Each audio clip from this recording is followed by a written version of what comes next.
ଆଜିର ଅନୁଚିନ୍ତା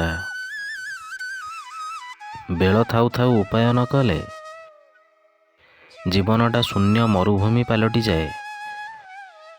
କାରଣ ସୁଯୋଗ ଜୀବନରେ ଥରେ ହିଁ ଆସିଥାଏ।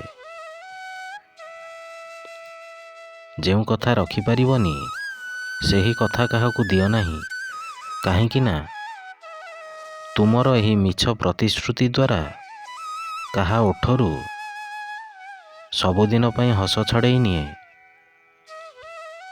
ପ୍ରତ୍ୟେକ କ୍ଷେତ୍ରରେ ଆଶା କରିବା ଭଲ, ହେଲେ ମନେ ରଖିଥାଅ, ଜରୁରୀ ଠାରୁ ଅଧିକ ଆଶା ମଣିଷକୁ ନିରାଶା ଆଡ଼କୁ ଟାଣି ନେଇଥାଏ।